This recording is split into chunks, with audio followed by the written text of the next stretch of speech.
This is the kind of thing that you can only do once. All right, let's smash it. But your players will probably talk about it for the rest of their D&D days. I feel like you worked really hard on this.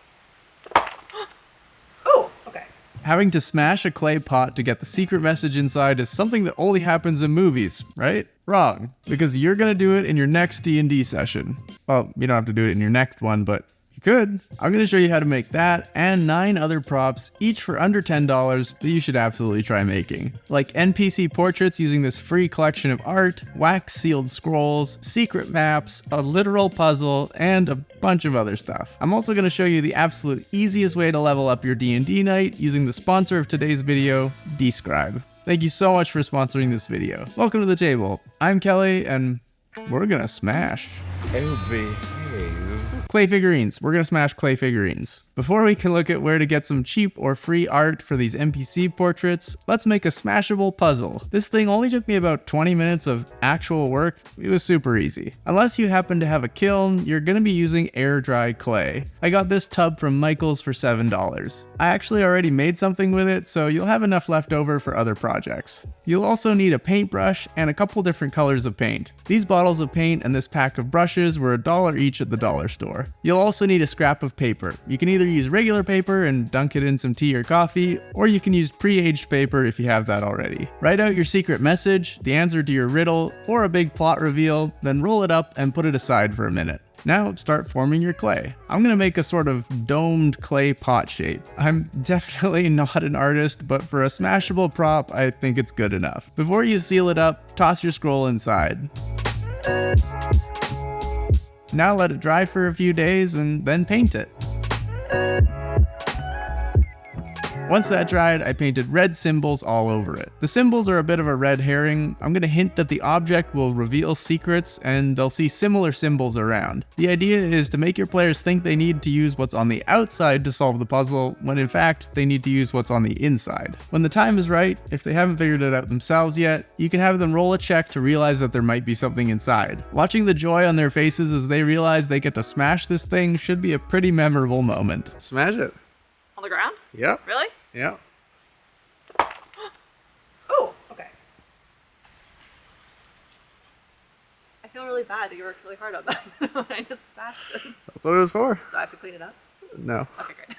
The whole idea for this came from someone on Reddit, but I can't for the life of me find the thread that I read it in. I spent 2 hours searching and I couldn't find it. So if anyone can give credit where credit's due, please put it down in the comments. Have you done something similar with your group? How'd it go? Next up, NPC portrait cards. Having art for important NPCs can be really immersive for your players. One of my favorite parts about running a pre-written module or campaign is the beautiful artwork for the characters and monsters. But oftentimes, it's difficult to show my players. Either I'm awkwardly covering a stat block and turning the book around, or I'm trying to screen capture from the PDF and message it to them or print it out. But not anymore. Now all my NPCs can have a portrait. There's this collection by 1191 AD Publishing on DM's Guild for free, or you can download tokens from something like Cheipeku tokens and just print them at a large size. I also came across this app called Portrait Works. It's a bunch of hand-drawn assets that you can use to create different portraits. You can unlock the portrait creation through a one-time fee in the app, which is more than our $10 budget, but the gallery of pre-made portraits is free, and I think the quality of the art is really great. The only problem is it's time-consuming to get them off the app onto the computer to print them. Once you have your portraits downloaded, you can get them printed at your local print shop for a few dollars and then cut them out. Now you have a full deck of portraits to choose from. Once you assign a name to them, you can write it on the cards and lay them out while you're playing. I wouldn't use up one for every NPC, but for the important characters that'll be recurring, or the NPCs that your party latches onto, it's nice to show them some art. Before we talk about a $5 DIY puzzle that's actually a puzzle, let's talk about aged maps. I've mentioned making maps on aged paper before, and even secret maps with a blacklight flashlight, but I found an even better secret map idea thanks to u/Zeramus on Reddit. Having a map of the region for your players to look at and decide where to go next, or to provide inspiration for your players to write their backstories is immensely helpful. Having a map with hidden secrets inside does all of that, and is also a fun reveal later in the campaign. To do this, just print your map on one piece of paper, then take a second piece and line them up. Hold them up to a window or light source so you can see the printed map through the blank piece of paper, and then draw your secrets. Now glue your map on top of the blank sheet, concealing your secrets. Once the glue is dried, you can burn the edges and further age the map to disguise it. You can still kind of tell that it's 2 pages glued together, but if your players notice, you can tell them above game that you glued 2 pieces of paper together to give the prop a more weathered and aged feel in order to throw them off the scent. Have an NPC give the map to your characters or have them find it somewhere. And then when the time is right, give them hints revealing the secret. It's a very cool feeling to have carried something all along and then have it be the key to a mystery way later. I've been here the whole time. An easy way to make a puzzle is to scrawl out a note or symbol on a piece of paper and then tear it up. Now just start giving out pieces once your players reach certain locations or talk to certain NPCs. Eventually they'll have enough of the note or drawing to piece it together. If you want to take this a little further, you can use this $5 wooden jigsaw puzzle from Michael's and literally hand them a piece of the puzzle every time they discover one in the game. You can paint it on or just draw it on with Sharpie if you don't have any paint.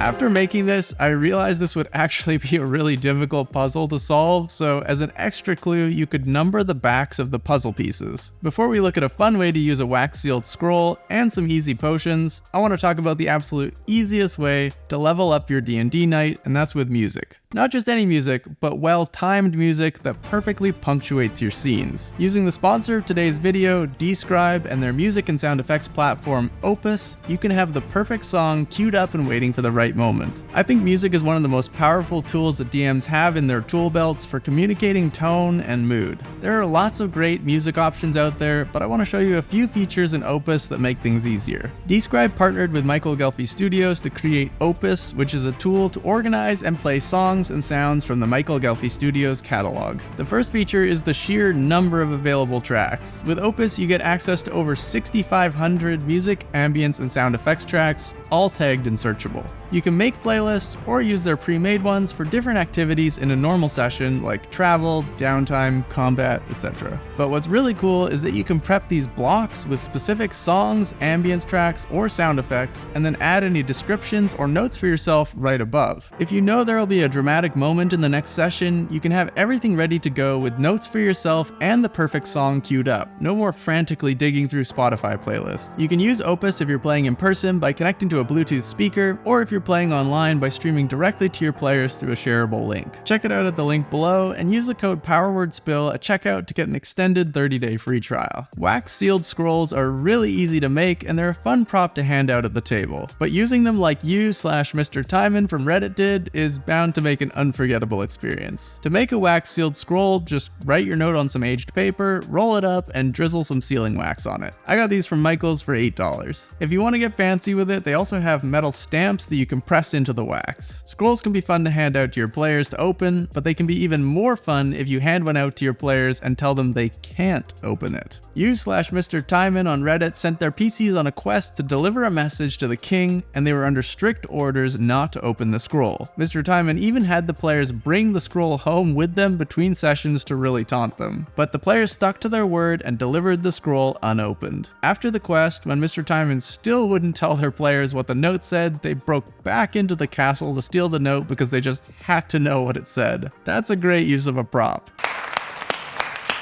In a minute, we're going to make an expandable homebase map for your players, but first, some potions. Potions can be used practically if you fill the glass vials or jars with red D4s to use as healing potions, or they can just be some fun table dressing if you fill them with liquids. To make an easy decorative healing potion, you can get some of these potion bottles from Michael's, and either some food coloring or some pigment powder. Now just add water to a potion bottle, add a bit of isopropyl alcohol so you don't get stuff growing in it, drop in some pigment powder, and glue the cork in. After making my glowing lamp last year, I discovered magnetic lab stirring machines. This little base contains magnets that spin around. If you drop one of these little magnetic pills into your potion before gluing the cork on, you can put it on the base and it'll constantly swirl around, giving it a really cool effect. The only downside is the noise of the plastic hitting the glass inside can be a little annoying. These lab stirrers are not cheap though, and it's definitely not required for the build. You can still manually swirl the potion, which looks really cool. If you're doing a witchy adventure, your players may need to be collecting ingredients along the way. You could give them these little vials filled with different color liquids each time they collect an ingredient, and then present them with the full potion once they combine everything together and brew it in-game. I use these little vials for my magnetic blood tracker build. If you're curious, that video will be linked at the end of this one. If you're looking for some adventures or encounters to run with your nice new props, then check out the Patreon, which is linked down below. There are adventures and some creative non-combat encounters like this naval base sabotage mission or a necrotech boss fight with a multi-phase boss monster and some cool necrotic themed magic items that I made. There are also bonus episodes for our podcast called We Like D&D. It's a show where Alec, Loren, and I talk about D&D and TTRPGs in variety show style segments like Show and Tell, where we bring TTRPG modules or resources that have caught our eye and share them with each other. We also build characters and adventures from our favorite media. The main episodes are available for free on Spotify, Apple Podcasts, and YouTube, and they're all linked below. The Sims and Stardew Valley are among my players' favorite games, so giving them a home base that they can customize is an absolute must. But one way to really get your players involved in building out their home base is to print out some maps for it and make it expandable. You can use a free program like Dungeon Scroll to make some basic room shapes and print them out. I made a few different size rooms in Dungeon Draft, and the PDFs are available at the free tier on my Patreon. After you have your rooms, you can print and cut out 2-minute tabletops, pay what you want furniture asset packs. Then dole out the furniture to your players so they can arrange the rooms however they like. You can stick everything down with double-sided tape so it survives between sessions. If they level up, you can even expand their home base by printing more rooms and giving them different furniture. By the way, if you're liking these, hit the like button down below to let me know. Before we look at this and some cheap dice tower options, let's look at a super versatile prop and a trove of free magic item art to make cards with. Having little trinkets to give your players to represent conditions or little treasures are really handy. I have these little wooden beads, but another great option are these glass gems from Michaels. They're between $5 and $8, and you can get them in all kinds of different colors. My players love getting little treasures. If you're not real, then how come I feel this way?